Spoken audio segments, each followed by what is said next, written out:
Langsung saja Kanda ya. Boleh, boleh. Nah, yang pertama itu Kanda, pertanyaan kami terkait mengenai masalah ekonomi di Kutai Kartanegara Kanda.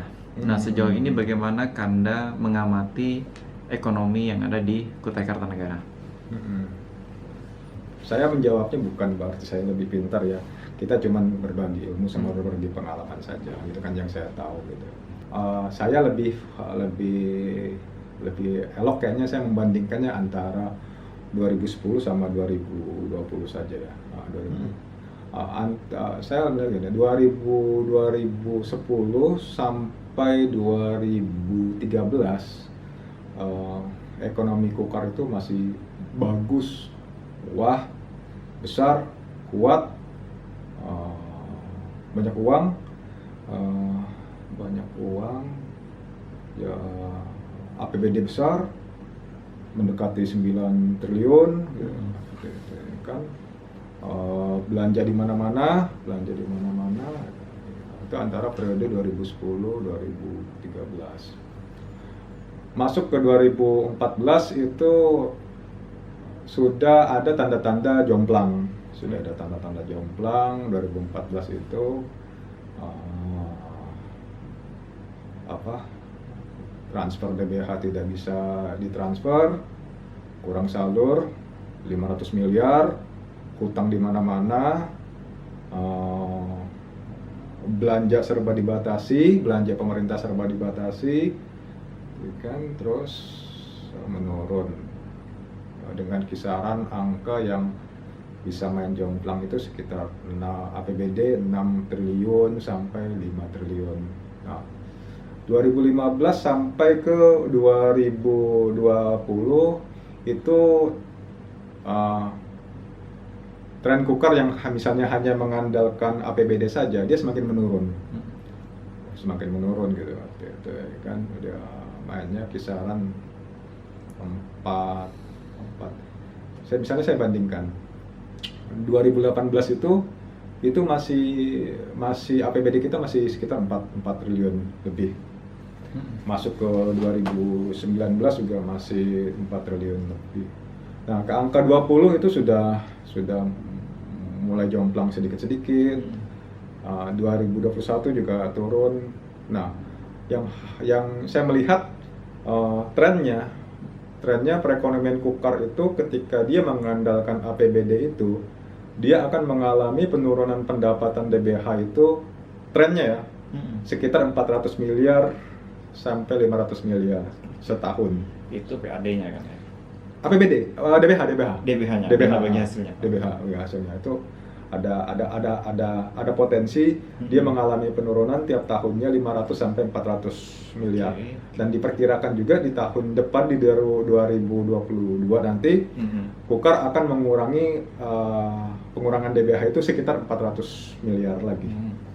Jadi kalau memang ekonomi Kukar itu hanya mengandalkan APBD saja, saya menyebutnya perekonomian Kukar sedang tidak kekar. Kekar itu kan dalam arti kan badannya berotot atau kuat atau apa. Ya, perekonomian Kukar sedang tidak kekar. Mungkin itu bisa saya membandingkan tentang perekonomian Kukar. Kalau dari pemerintah kan ya, ekonomi Kukar yang berada di APBD. Nah, kalau dari masyarakat sendiri, kalau Kanda menilai gimana? Nah, tadi juga sebenarnya Pak. Bagaimana dengan sektor swastanya? Nah, sektor swastanya ini kan kita ini kan masih mengandalkan ekonomi yang berdasarkan pertambangan.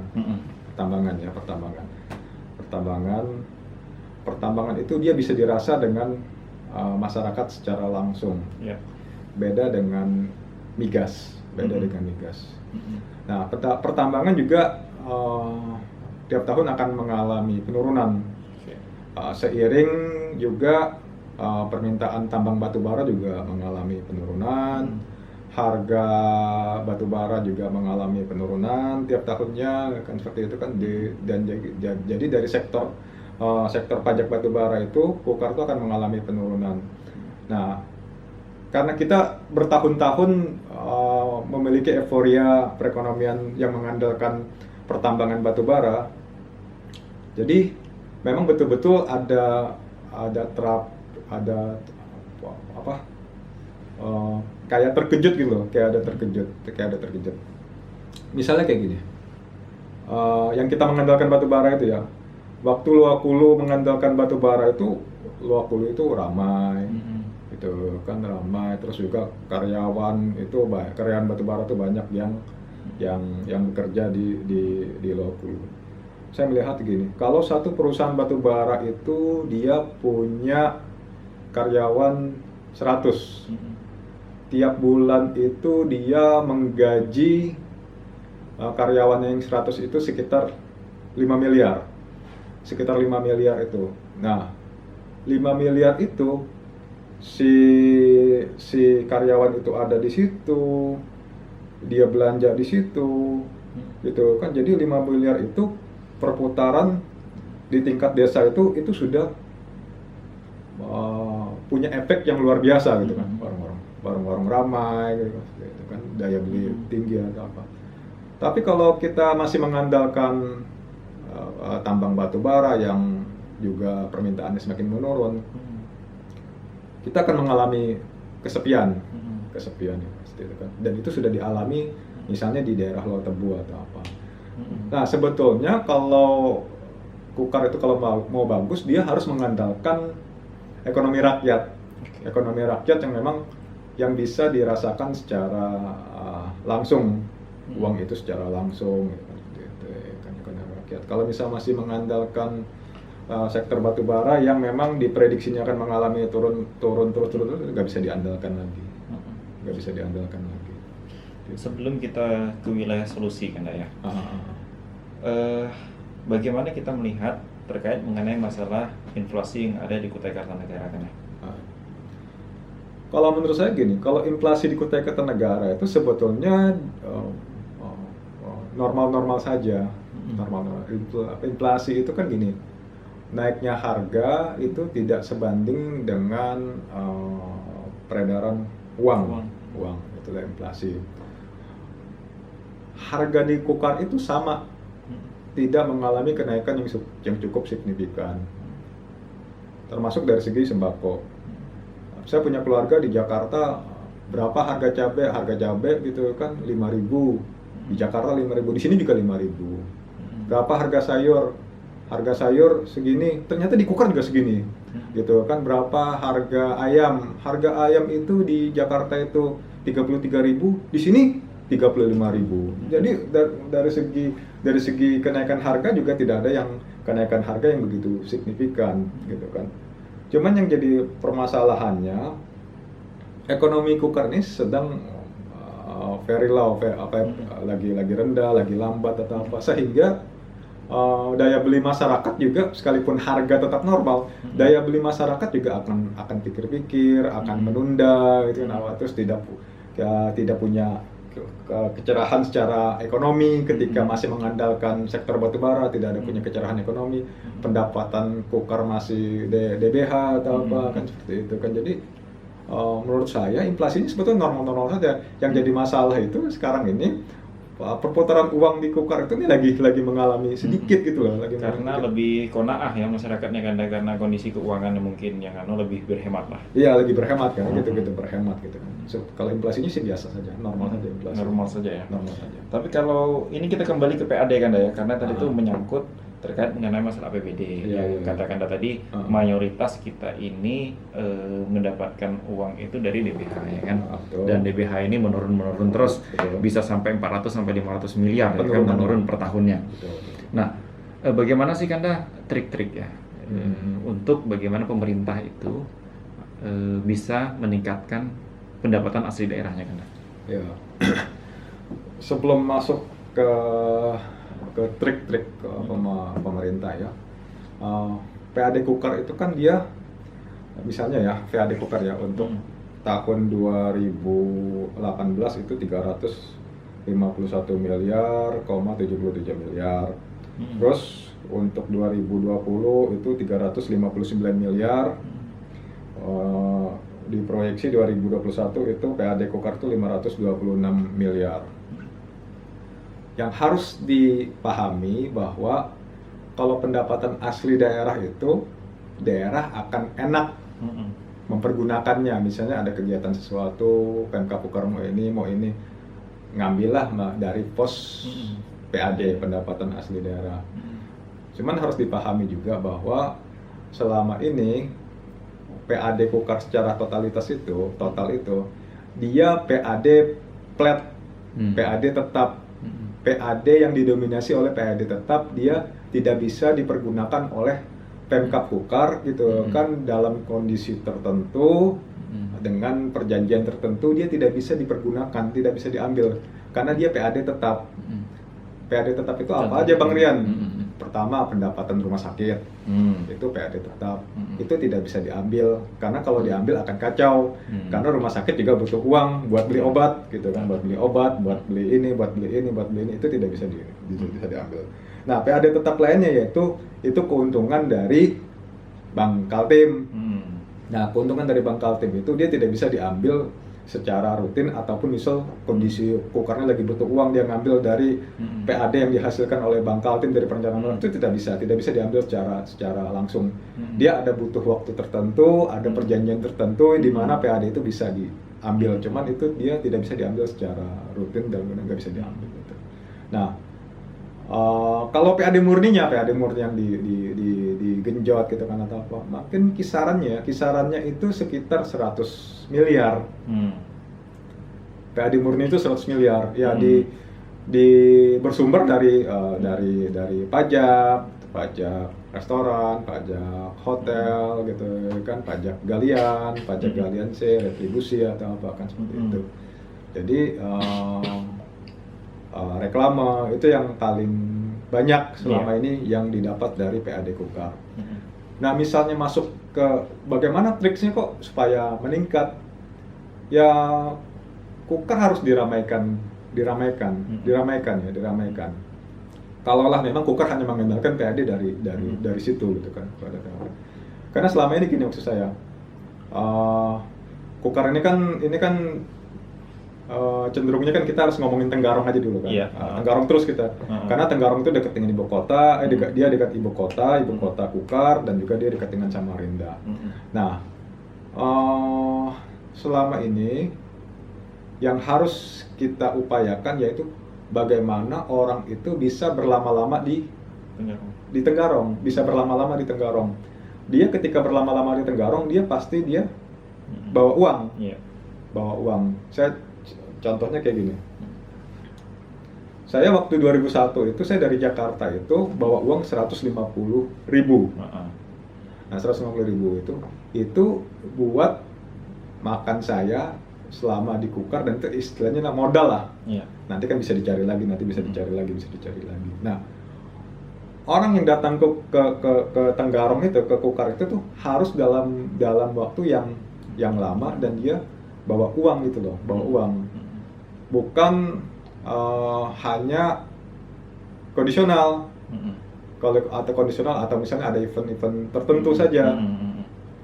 Misalnya kayak gini, Tenggarong ngadakan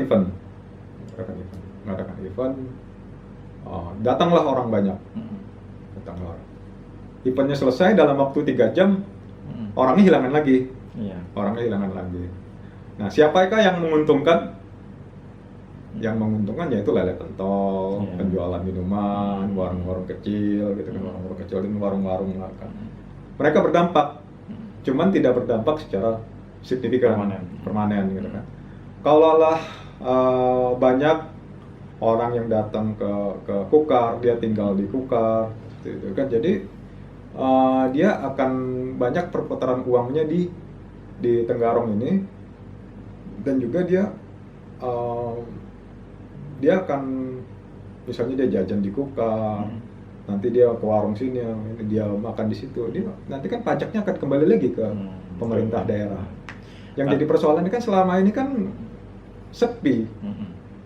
Orang datang ke Tenggarong itu tidak dalam waktu yang lama, gitu kan. Dia hanya kondisional saja. Gitu. Artinya menurut Bang Rian ini perlu ada gerakan dari pemerintah untuk membuat orang itu secara permanen ya, bukan secara permanen, supaya orang itu ketika datang ke Tenggarong itu bisa berlama-lama. Mempunyai daya tarik gitu. Nah, itulah kenapa pemikiran Ibu Rita Widyasari itu pada saat itu kantor-kantor batubara itu perusahaan batubara itu harus ada di Tenggarong. Karena kalau dia ada di Tenggarong, dia pasti akan lama lama tertentu di Tenggarong. Misalnya satu kantor itu ada berapa karyawannya? 10. Ada 10, 100 tuh 10, sekitar 1000 orang. 1000 orang itu dia makan, dia beli di Tenggarong, dia makan di Tenggarong, dia cari hiburan di Tenggarong. Wah, itu pasti akan dampak pajaknya itu lebih besar lagi. Tapi kan perusahaan itu kan kadang tidak mau ke Tenggarong karena tidak ada daya tarik Nah, yang itu tadi seperti di daerah luar Tenggarong misalkan. Kita harus memikirkan lagi bagaimana daya tariknya. Makanya kan di Gurita kan kemarin itu kan gitu.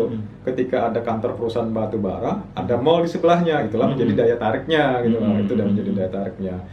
Kalau ada komplek kantor batubara cuman nggak ada mallnya, kan perhitungan strateginya Gurita kan pasti juga tidak akan yang mau kan, karena ada daya tariknya itu. Orang lebih ke Samarinda kan? Kalau lebih ke Samarinda, makanya pernah anggota DPRD Kaltim itu Ibu Puji Setiawati itu istrinya Wali Kota Samarinda, mantan Wali Kota Samarinda, Pak Jaang itu dia bilang kayak gini di hadapan Sekda ya dia.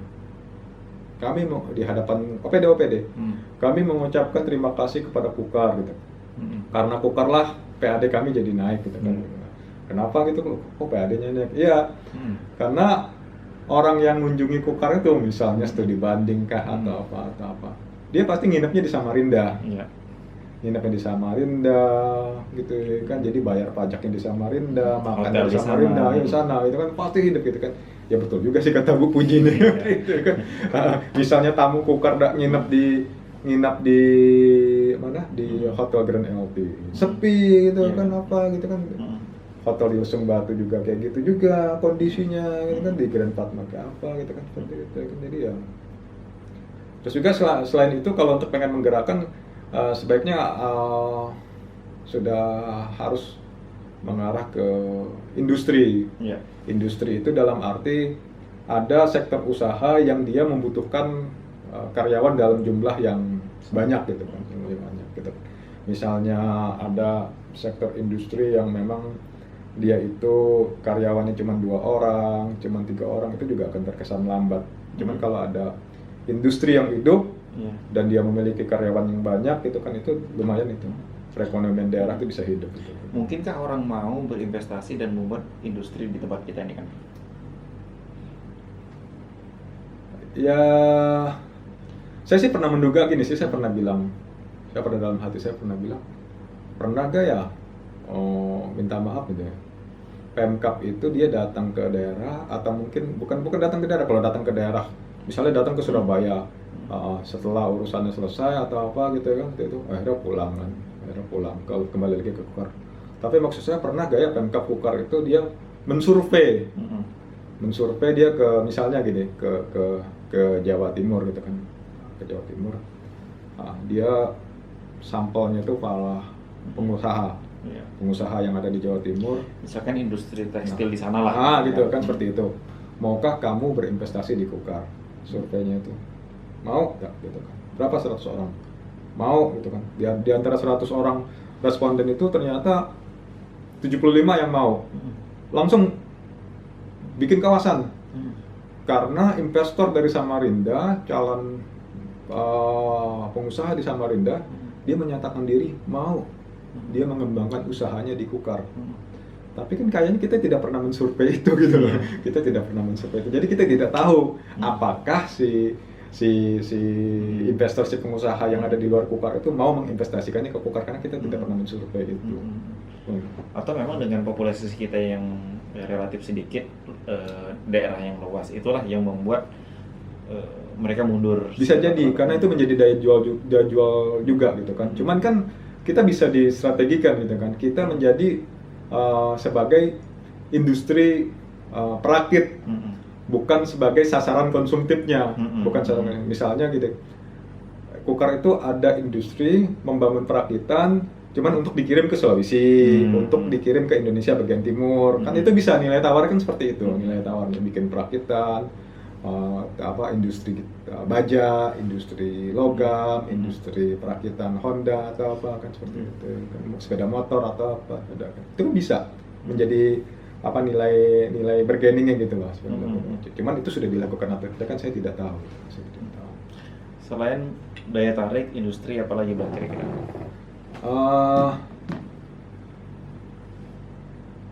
Kayaknya daya ungkit kita tetap industri ya. Daya ungkit tetap industri. Daya ungkit tetap industri. Karena semua orang ya industri juga Bang ya. Iya, betul kan yang gitu. Misalnya gini. Kota Solo. Solo itu dia kota kerajaan gitu, kota kerajaan. Cuman di situ ada industri. Ada industri kain namanya Sritek. Dan itu karyawannya puluhan ribu. Nah, puluhan ribu itu dia itu kalau dia pulang kerja itu karyawan yang puluhan ribu itu PT Sritek itu pulang kerja itu namanya warung bakso, warung makan atau apa itu semua hidup semua gitu kan. Semua hidup semua. So, dia akan menjadi multiplier efeknya tuh udah cukup panjang gitu kan, cukup panjang gitu kan. Jadi kayaknya saya punya kesimpulan itu kalau pengen faktor utamanya, faktor yang lebih punya nilai dampak yang besar itu kayaknya industri itu. Tidak lain dan tidak bukan, kayaknya harus industri. Harus industri. Bagaimana bahkan kalau misalkan ini Bang ya. Ini pertanyaan selanjutnya lah karena ya. Kita kan tadi banyak membicarakan terkait mengenai masalah peran-peran pemerintah nih, ya kan. Bagaimana swasta sendiri kan, entah itu lebih utama swasta lokal mungkin yang tergabung misalkan di Kadin kah, di HIPMI dan segala macam untuk meningkatkan ekonomi daerah. Apa yang kira-kira bisa mereka lakukan kan? Ya, selama saya menghadiri acara pelantikan, misalnya pelantikan atau acara-acara Kadin atau acara HIPMI ya, teman-teman Kadin dan teman-teman HIPMI biasanya sih bilang kayak gini, kami siap bermitra dengan pemerintah, kami siap membantu pemerintah gitu kan dalam mempercepat perekonomian masyarakat Kukar atau apa. Karena kalau saran saya gitu kan, sudah teman-teman pengusaha ini yang channelnya banyak, yang jaringannya banyak, ayo ajak teman-teman pengusahanya, yuk mau nggak investasi dan membangun industri di Kukar gitu loh, mau nggak yuk keromponan gitu loh, gitu kan, kita akan punya modal atau apa, yuk kita bikin industri di Kukar gitu kan. Saya sekali lagi nyerminnya cermin Tenggarong saja ya. Tenggarong itu dengan jarak dengan ibu kota provinsi yang cuma 22 kilo, cuma 23 kilo, seharusnya sih Tenggarong bisa seperti Samarinda. Dia lebih ramai atau apa. Cuman kok kenapa Tenggarong itu tidak bisa ramai seperti Samarinda, saya tidak tahu.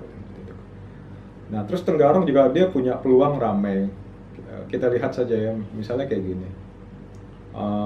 Unikarta itu kan dia sudah meraih akreditasi B. Nah, mudah-mudahan aja orang Samarinda itu tertarik kuliah di Unikarta. Ketika kuliah tertarik di Unikarta itu sektor-sektor lainnya akan hidup, sektor laundry, sektor kos-kosan, makan minum itu akan tinggi gitu kan. Kita lihat aja nanti kan, itu kan seperti itu. Nah, terus ya Tenggarong tuh harus punya daya tarik tersendiri gitu, ya kan. Ya lebih bagusnya memang sebetulnya kita ini menjadi Tenggarong ya, dengan kota yang kecil dan juga letaknya strategis dengan ibu kota provinsi. Tenggarong itu sebetulnya pasnya itu jadi kota pendidikan sebetulnya, pasnya jadi kota pendidikan gitu kan. Kota pendidikan itu sangat pas itu kan, sangat pas. Cuman jika dibandingkan misalnya kita giring Tenggarong itu jadi kota yang lain, misalnya kota pariwisata, menurut saya agak berat gitu loh. Ngomongin kota pariwisata agak berat juga. Misalnya kita giring Tenggarong itu menjadi kota wisata gitu kan, kok berat. Nanti kan punya alasan tersebut, Bang, kenapa Bang kok Tenggarong itu jadi kota wisata kok berat banget gitu kan. Misalnya karena objek-objek wisata yang ada di Tenggarong itu terkesan itu saja, tidak ada variatif, tidak ada inovatif gitu kan atau apa. Misalnya Museum Kayu Tua Himba, itu kan berpuluh tahun kan gitu-gitu aja, tidak ada variatif, tidak ada inovatif gitu kan. Seberapa orang sering mau lihat daun dalam kaca atau batu, terus juga keong bangkai buaya. Seberapa sering orang mau ngelihat itu kan? Paling juga ngelihat, paling datang ke situ 1 atau 2 kali mungkin sudah bosan. Ke Pulau Kumala, terus ke ini, kayaknya nggak bisa. Ya kan, kayaknya Tenggarong itu dia harus dijadikan kota pendidikan saja gitu kan. Gitu. Nah, terus kalau pengen pariwisata justru yang akan lebih hidup justru pariwisata yang di pantai. Itu pariwisata pantai itu tidak bisa disaingin lagi itu. Karena misalnya Bali itu kan hidup karena pantainya, Jogja itu hidup karena kota pendidikannya gitu kan. Jadi kalau bisa gitu kan, itu pemerintah itu supportnya di objek wisata pantai itu, karena dia punya ada vitamin C-nya bang, vitamin C-nya. Jadi potensi besarnya di pariwisata di pantai seperti itu, objek wisata. Kalau pertanian juga, pertanian dalam arti luas atau apa, saya memperkirakan juga dia akan tumbuh, sekalipun tumbuh juga tetap lambat saja. Karena Kukar itu dia hanya terkenal pada komoditas berasnya, bukan pada komoditas yang lain. Misalnya kayak gini, Dinas Pertanian itu dia pengen Kukar itu swasembada cabai, supaya Kukar itu dia tidak mendapat kiriman cabai itu dari Sulawesi sama dari Surabaya. Dikasihlah tiap rumah tangga itu dikasihlah 10 pot polybag bibit cabai yang handal atau apa, supaya itu bisa menyaingi ketergantungan dengan Sulawesi. Ternyata program itu gagal, kan tidak bisa juga menyaingi produksi pertanian di Sulawesi itu dengan hamparan yang luas atau apa. Kita harus berikan satu rumah tangga itu 10 polybag, kan juga nggak bakalan bisa terkejar juga gitu kan, seperti itu kan. Jadi misalnya kita melihat tolak ukurnya mau membesarkan pertanian, selama ini pertanian Kukar mana yang betul-betul swasembada, kan baru, minta maaf ya, baru beras gitu loh. Kalau yang lainnya saya tidak tahu ya, beras itu baru beras. Kalau berita sayur yang lain itu hampir sebagian itu masih didatangkan dari luar. Sama ikan masih swasembada, udah swasembada. Jadi beras sama ikan kita swasembada, terus ayam swasembada juga. Cuman kalau sayuran kita nggak tahu, masih berat. Selama ini kan masyarakat kita melirik kan dengan kemewahannya, dengan kewahannya industri perkebunan kelapa sawit. Kan dia tidak melihat produksi perkebunan yang lain yang dianggap nilainya lambat gitu loh. Misalnya kayak gini, saya mendapatkan informasi itu kopi di Lokulu sama kopi di Bukit Biru itu lumayan bagus. Cuman kan tidak ada petani yang mau mengembangkan kopi di Bukit Biru sama di Lokulu. Bang, tahu dari mana bang kopi Bukit Biru kok bagus gitu kan? Saya pernah dampingi acara Telkomsel. Ternyata tingkat manajemennya itu dia mencari kopi Bukit Biru. Saya tidak tahu dia dapat infonya dari mana kopi Bukit Biru tuh bisa enak gitu kan atau apa. Saya juga tidak tahu gitu kan. Yuk kita nanti ke Bukit Biru gitu kan, karena aku mau nyari kopi Bukit Biru. Ternyata ada. Masih terpendamnya ada ya. Gitu loh. Dan ini orang Telkomsel gitu kan, itu yang kita tidak baca sebelumnya gitu kan. Ternyata ada gitu kan. Nah, kemungkinan masyarakat juga melihatnya gitu. Dia ketika dia pendapatannya berbaliknya itu terkesan lambat, dia tidak akan mau diseriusi. Tapi dia misalnya cepat atau apa itu mau diseriusi. Misalnya kelapa sawit kan siapa tahu aja cepat. Ketika panen gitu kan, panen ditukar, bawa ke pabrik diukur, akhirnya dapatlah uang atau apa. Makanya mungkin lebih meliriknya itu kelapa sawit itu. Ada lagi misalnya kayak gini, tidak terwirkan. Kayak nipah. Saya kemarin tuh baru tahu nipah itu. Kelapa itu. Ternyata ada namanya CP Masagenah itu, dia mengekspor sapu lidi dan juga berbahan nipah lainnya. Dan itu tembus pasar Eropa. Hmm. Gitu kan, luar biasa. Nah, ternyata ada juga perkebunan lainnya kayak lada. Lada hitam itu dia bilang pasar Eropa itu banyak yang minta, cuman orang Kaltim itu tidak mau melirik. Dengan alasan gitu kan susah, murah atau apa. Orang Kaltim itu, orang Kukar itu dia masih senang dia menanam lada putih di perkebunan lada. Itu pun lada putih juga sudah mulai bergerus. Misalnya di Batuah. Batuah itu kan sudah tidak lagi terkenal dengan sahangnya lada putihnya kan. Semua kan pada beralih ke buah naga kan. Semua pada beralih buah naga. Buah naga itu cepat, 2 bulan, 3 bulan, 4 bulan sudah panen, sedangkan sahang kan bisa 6 bulan, 8 bulan baru panen. Petani itu lebih memilih ketersediaan pasar seperti yang kita sampaikan tadi kan. Mereka mau aja mungkin nanam ya sebanyak-banyaknya. Tapi ada jaminan enggak ini dibeli. Misalkan ada sahang dari itu, ini dibeli dengan harga yang worth it lah, sesuai lah dengan harga mereka. Kalau sahang itu sebetulnya pilihannya itu memang petaninya sudah tidak mau lagi. Dalam arti pertama petani terdahulu tuh dia umur sudah tua. Kedua dia lebih dikonversi ke buah naga. Karena buah naga itu kan